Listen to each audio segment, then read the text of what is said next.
समाजाला झिडकाळणं म्हणजे किती पश्चाताप असलो.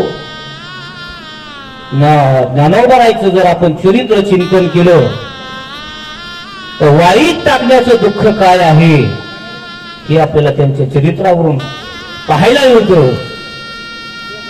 ज्यावेळेस ज्ञानोबराय संन्यासाची मुलं म्हणून त्यांना जाहीर केलं आणि त्या आळंदीमध्ये त्या धर्म मार्तंडांनी सांगितलं की बाबा या संन्यासाची मुलं आहेत, त्यांना दान द्यायचं नाही, काही द्रव्य द्यायचं नाही, मधुकरी द्यायची नाही.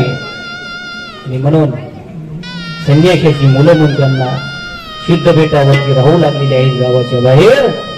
आपल्याला चरित्र माहित. विठ्ठलपंतांनी आणि रुक्मिणी माता मुलांच्या आनंदाकरता भविष्याकरता धर्म मार्तंडांनी सांगितलं तुम्ही देहांत प्रायश्चित्त घ्या. त्या इंद्रायणीच्या डोहामध्ये त्या दोन्ही दाम्पत्याने उड्या टाकलेल्या आहेत. चला आपल्या मुलाचं चांगलं होईल, धर्मामध्ये घेतील.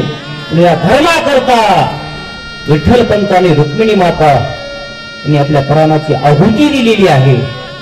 वारकरी संप्रदायासाठी पहिली आहुती विठ्ठलपंत आणि रुक्मिणी माता यांनी दिलेली आहे. पण नाही समाजाने स्वीकारलं.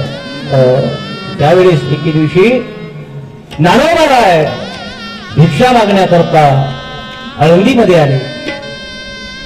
भिक्षा नाही एखाद्या घरी जावं, भिक्षा मागावी, मधुकरी मागावी. आई भाकरी दे, काहीतरी दे म्हणून हाक मारावी.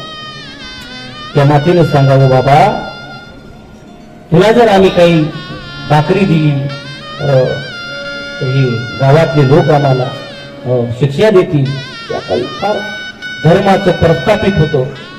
म्हणून सर्व आळंदी फिरले, पण भाकरीचा तर नाहीच नाही, पण खापराचा पण तुकडा ज्ञानोबरायला त्या काळामध्ये त्या आळंदीकरांनी दिला नाही.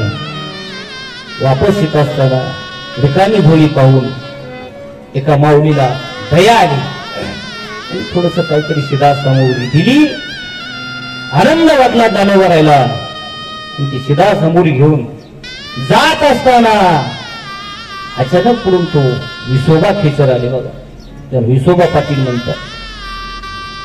विसोबा खेचर समोरून आले, घोड्यावरती बसून बघितलं ज्ञानोबरायकडं. ज्ञानोबराय 5-6 वर्षाचे. अरे ज्ञान्या इकडे, हाक मारली. तुला सांगितलं ना गावामध्ये प्रवेश करायचा नाही, का आलास? ज्ञानोबराय 1 नाही 2 नाही, काय तुझ्या झोळीमध्ये पाहू दे. विसोबा खेचर घोड्यावरून खाली उतरले, झोळी घेतली आणि झोळीमध्ये काही पीठ असत, शिदा सामुग्री असत, सर्व झोळी पालती केली आणि त्या पालत्या केलेल्या पिठावरती भाकरीवरती फुटाने असणारी तोडू लागली. चरित्र आहे महाराज असं. काय पश्चाताप झाला असेल ज्ञानोबरायला. बारीक तोंड करून ज्ञानोबराय घरी गेले, रडू लागले, दार लावून बसले.